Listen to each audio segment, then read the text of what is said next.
नमस्कार. आत्मकला विज्ञान ध्यान केंद्राच्या वतीने मी स्वामी मैत्रेय आपल्या सर्वांचं पुन्हा एकदा मनपूर्वक स्वागत करतो. आजचा विषय आहे गीता यज्ञ भाग 1.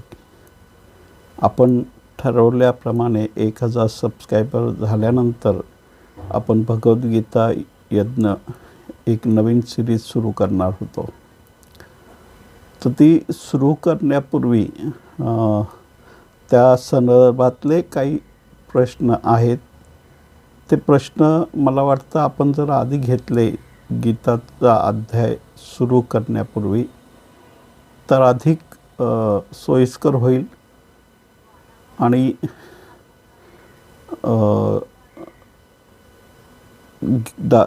सुरुवातीलाच डायरेक्ट गीता आणि त्यातले श्लोक आणि त्याचा भावार्थ समजून घेण्यापूर्वी आपण आधी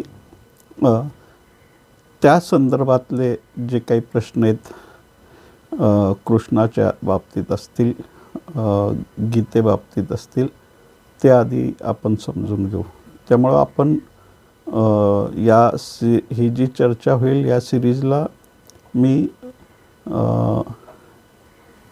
गीता यज्ञ या सदरामध्येच समाहित करतो आहे. तर सगळ्यात सुरुवातीला मला सांगायचं झालं तर कृष्णाचं वास्तव खरंच होतं का ती एक काल्पनिक कथा आहे. आणि जर खरंच त्यात काही अस्तित्व होतं तर त्याचं निर्माण केलेली द्वारका नगरी कुठं आहे? त्या द्वारका नगरीच्या महाभारता कथेमध्ये म्हणजे महाभारताची कथा जर काल्पनिक आहे असं समजलं तर ती नगरी पण एक काल्पनिक नगरी होऊ शकते का? तर अशा संदर्भात काही प्रश्न आलेले आहेत. त्याच्यामध्ये आपल्या माहितीसाठी सांगतो, बहुतेक करून आपल्याला माहीत झालं पण असेल कारण 1960 सालापासून हे उत्खनन सुरू आहे समुद्राच्या आतमध्ये. त्यामुळं ती माहिती तुम्हाला नाही आहे असं होणारच नाही. गुजरातमध्ये गौतमी नदीच्या किनारी द्वारकाधीश मंदिर आहे, हे तर सगळ्यांना माहितीच आहे. जिथे कृष्णाची कर्मभूमी होती तिथे आता फक्त सागरांच्या लाटांचे गर्जना तुम्हाला ऐकू येतील. आता पौराणिक कथा दंतकथा प्रचलित मान्यतेनुसार कृष्णाच्या मृत्यूनंतर त्याच्या द्वारका नगरी पाण्याखाली डुबली गेली. आता तुम्हाला कल्पना असेलच की आपण कृष्णाच्या द्वारकाचे अवशेष सध्या समुद्राखाली सापडले आहेत. म्हणजे त्याचं अस्तित्व असल्याच्या खुणा आता सापडत आहेत आणि त्याच्या वास्तव्याची साक्ष ते देत आहेत. मथुरेमध्ये जन्मलेला कृष्ण गोकुळ आणि वृंदावनामध्ये लहानाचा मोठा झाला. नंतर मथुरेत काही दिवस राहून जरासंधाच्या सततच्या आक्रमणामुळे ते आक्रमण थोपवण्यासाठी आणि त्या आक्रमणापासून तिकडच्या नगरकरांना ज्या युद्धजन्य स्थितीला सामोरे जावं लागत होतं, जो नुकसान त्यांना सोसावं लागत होतं, त्या स्थितीमध्ये त्यांना वाचवण्यासाठी म्हणून कृष्णाने एक द्वारका नगरी निर्माण केली जिच्या अवतीभोवती समुद्र होता. आणि तो समुद्रच त्या नगरात राहणाऱ्या लोकांना, त्या नगरकरांना वाचवणारा असा ठरला. या पद्धतीने त्याचा शोध कृष्णाने घेतला होता, जेणेकरून त्या समुद्राच्या संयोगामुळे जे शत्रू आक्रमण करतील किंवा आक्रमण करण्याचा विचार करतील तर त्यांना ते सहज शक्य होऊ नये. आता 2005 आणि 2007मध्ये थोडं ह्याला गती मिळाली. या संशोधनामध्ये भारतीय पुरातत्व सर्वेक्षण विभागाच्या निर्देशनानुसार भारतीय नौसेनेच्या काही गोताखोरांनी समुद्रात बुडालेले द्वारकाचे अवशेष सफलतापूर्वक बाहेर काढलेत आणि त्यांनी ते नमुने एकत्रित केले, जे पाहून आश्चर्यचकित होण्यासारखं आहे. कारण 2005मध्ये नौसैनिकाच्या सहयोगाने प्राचीन द्वारका नगरी बाबत केलेल्या अभियानाच्या अंतर्गत सागराच्या तळात तुटलेले छोटे मोठे पाषाणाचे तुकडे सापडले. अनेक नमुने एकत्रित केले गेले. अनेक विशेषज्ञांकडून त्याचं सर्वेक्षण करण्यात आलं. सागरातील उत्खनन कार्यात तिथे चुना आणि दगडांचे अनेक खंड पण मिळाले आहेत. अनेक नाणी मिळालेत, कलाकृती सापडल्या आहेत. 40,000 स्क्वेअर मीटर क्षेत्रात उत्खननाचं काम अजूनही चालू आहे. म्हणजे यात विशाल नगर आणि मंदिराचे अवशेष देखील सापडले आहेत. आता 2006 पासून हे उत्खनन सुरू आहेत, पण आणि विशेष म्हणजे आंतरराष्ट्रीय तज्ज्ञांचा पण याच्यामध्ये सहभाग आहे. त्यांचा पण इतर देशातल्या आंतरराष्ट्रीय क्षेत्रातले पुरातत्व विभागातले जे तज्ज्ञ आहेत त्यांचा पण सल्ला घेतला जातो आहे. आता पुरातत्व विभागाचे डॉक्टर राव आणि त्यांची जी टीम आहे यांनी ह्या शोध मोहिमेत खूप भरपूर मेहनत घेतलेली आहे. द्वारकेतील एका मंदिराचे अवशेष सापडले सर्वात आधी आणि त्याच्या आधारे मग हा पुढचा शोध सुरू झाला आणि हा शोध अरबी समुद्राच्या तळापर्यंत त्यांना घेऊन गेला. आता त्यात प्राचीन इमारतीचे अवशेष, आभूषणं, भांडी, अनेक प्राचीन काळी वापरण्यात येणारे लंगर, त्याचबरोबर काही आभूषणं हडप्पा मोहनजोदडोप्रमाणेच कदाचित द्वारका सिंधू सभ्यतेची एक साखळी असावी असं त्यांना आधी वाटलं. कारण प्राचीन सभ्यतेपैकी एक असलेली म्हणजे हडप्पा मोहनजोदडो संस्कृती आणि आत्ताच्या पाकिस्तान भूमीपासून गुजरातपर्यंत पसरलेली होती ती, म्हणजे भरपूर लांबवर ती पसरली होती. आणि एक गोष्ट तर पक्की होती, म्हणजे प्राचीन काळीसुद्धा हडप्पा सभ्यता इतर राज्यांबरोबर व्यापार करत होती. म्हणजे त्यात गुजरातमधील सौराष्ट्र पण एक मोठं व्यापारी संकुल होतं त्या वेळेला. आता शास्त्रात उल्लेख असल्याप्रमाणे श्रीकृष्णाने द्वारकेतील आपल्या नगरकरांना ओळख म्हणून एक विशिष्ट चिन्ह नोंदवलेलं शिंपले दिले होते आणि ते शिंपलेसुद्धा आता सापडले आहेत. आता मूळ द्वारकेपासून 33 किलोमीटर दूरवर एक बेट द्वारकेजवळसुद्धा 560 मीटर लांब एक भिंत सापडली आहे आणि त्याची रचना महाभारतात उल्लेख केलेल्या रचनेसमान आहेत. आता महाभारतात उल्लेख असल्याप्रमाणे तिथे एकूण 50 बुरुज होते. संशोधकांनी आत्तापर्यंत म्हणजे त्यांना 30 बुरुज तिथे सापडले आहेत.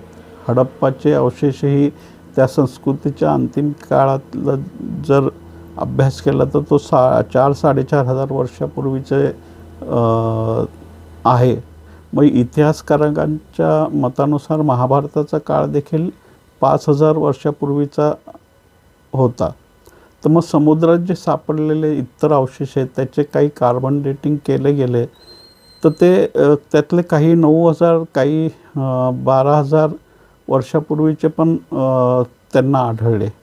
पण त्याची त्याचा जो आकार होता त्या विशिष्ट सापडलेले वस्तू किंवा जे काही सापडलं त्यांची रचना, आकार हे महाभारतात काळातली असल्याचं स्पष्ट होतं आहे.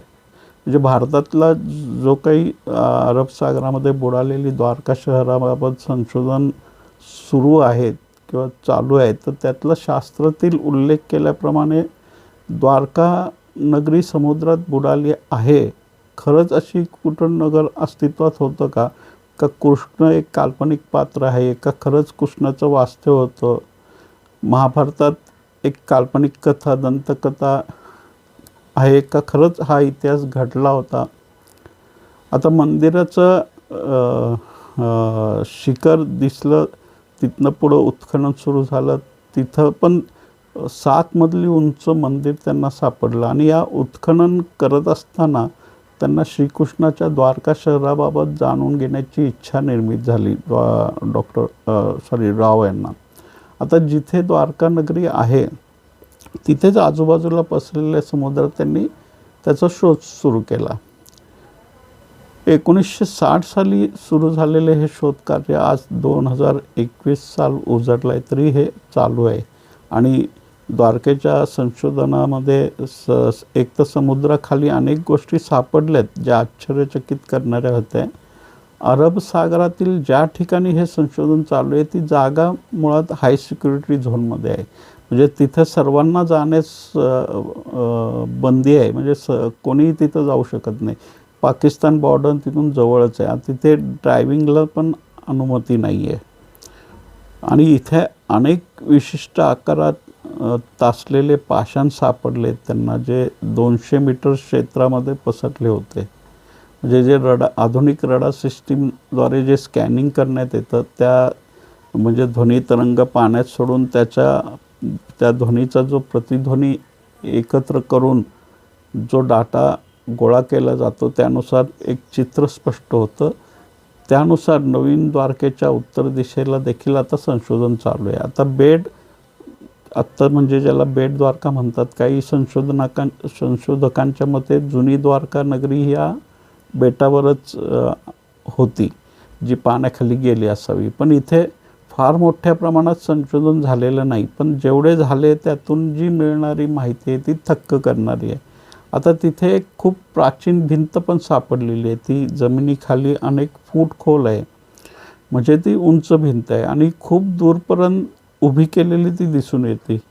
पूर्ण द्वीप वेढला जावा अशी ती भिंत आहे. आता कृष्णाने द्वारका नगरीतील लोकांच्या सुरक्षेसाठी अशी भिंत बांधल्याचा उल्लेख शास्त्रात आहे. आता मातीची भांडी, तुटलेले मातीचे खेळणे असो, मडके असो, हे जे काही आहेत त्यातल्या काही गोष्टी कार्बन डेटिंगप्रमाणे 5000 वर्षापूर्वीच्या आहेत. शिवाय काही सील पण मिळाले आहेत, जसं मी मगाशी म्हणालो. आभूषण मिळाले आहेत, मातीचे दिवे मिळाले आहेत. शास्त्रात लिहिल्याप्रमाणे, उल्लेख केल्याप्रमाणे द्वारका नगरीतील लोकांना कृष्णाने ओळख म्हणून ज्या पद्धतीने एक गळ्यात एक शील घालण्यासाठी म्हणून दिलं होतं शिंपलं, त्याचा संदर्भ पण जुळल्यासारखा वाटतो आहे. आता भविष्यात अजून अधिक माहिती मिळू शकेल आणि द्वारका एक काल्पनिक शहर आहे का खरंच तो इतिहास आहे हे स्पष्ट होईल. आणि 5000 वर्षापूर्वीचं एक लंगर देखील समुद्रामध्ये सापडलं आहे जे कृष्ण काळाची साक्ष देत आहे. मग आता हे आज ना उद्या ही गोष्ट ह्याच्यात अजून संशोधन जसजसं, आणि या संशोधनाला काही मर्यादा पण आहे. कारण एक तर समुद्राच्या तळाला जाऊन संशोधन करायचं आहे म्हटल्यावर बरेच आधुनिक उपकरणाची गरज आहे, मनुष्यबळाची गरज आहे. आणि त्यात तो सिक्युरिटी झोन असल्यामुळे सगळ्याच म्हणजे ते अनुमती घेणं, ते करणं, त्याचं नोंद घेणं, त्याचं विश्लेषण करणं, या सगळ्या गोष्टीला थोडा वेळ लागेल. त्यामुळं हा प्रदीर्घ प्रवास चालू आहे ह्या कार्याचा.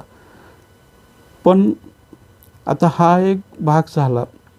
आता दुसरी गोष्ट म्हणजे की ज्यावेळेला आपल्याला गीता यज्ञ सुरू करायचं आहे तर त्या संदर्भात अजून काही प्रश्न आले होते. म्हणजे एवढ्या मोठ्या महासंग्रामामध्ये गीतेचा उपदेश कृष्ण कसं काय देऊ शकला, इतर लोक त्यावेळेला काय करत होते, आणि हे 18 अध्याय इतका दीर्घ चर्चा युद्धाच्या पार्श्वभूमीवर कशी झाली असेल. त्याच्यानंतर ज्यावेळेला गीता अर्जुन आणि कृष्णाचा संवाद सुरू झाला त्या संदर्भात संजय जो होता म्हणजे तो तिथे युद्धभूमीमध्ये नव्हता, पण त्या युद्धभूमीच्या कितीतरी लांब अंतरावर बसून तो त्या युद्धात जे काही झालं होत होतं, घडत होतं ते प्रत्यक्ष कसं पाहू शकत होता. आणि त्याचं तो धृतराष्ट्राला सांगत होता. त्याच्या अनुषंगाने नंतर गीता संग्रहित झाली. पण ह्या मागचे काही वैज्ञानिक तथ्य आहेत का, ह्या संदर्भात काही प्रश्न आले तर मला वाटतं आपण पुढच्या चर्चेमध्ये पुढच्या भागात हा प्रश्न घेऊ, जेणेकरून आपण गीतायज्ञ प्रत्यक्ष सुरू करू त्याच्या आधी त्याच्या संदर्भात असलेले जे काही प्रश्न आहेत ते मार्गी लावूया, म्हणजे जेणेकरून आपल्याला गीता समजून घेण्यासाठी आपल्याला ते सोयीस्कर जाईल. कारण मनात कोणते शंका संदेह घेऊन, कोणती धारणा घेऊन, कोणती दृष्टी घेऊन जर आपण या प्रवासाला निघालो तर थोडंसं अवघड जाईल समजायला. आणि शक्य होईल तेवढ्या सहज सोप्या पद्धतीने आपण समजून घेण्याचा प्रयत्न करू. आणि ह्यापूर्वी पण मला वाटतं आपण ह्यावर चर्चा केली आहे, त्याचे रेकॉर्डिंग झालेलं नाही आहे काय, किंवा झालं आहे तर ते उपलब्ध नाही आहे, ते गहाळ झालेलं आहे. त्यासाठी आपण हा पुन्हा काही भक्तांच्या आग्रहाखातर ही सिरीज आपण सुरू करतो. तर 1000 सबस्क्रायबर झाल्यावर आपण प्रत्यक्ष गीतायज्ञाचा जो काही मूळ संवाद आहे कृष्ण अर्जुनाचा त्याच्याकडे वळूया.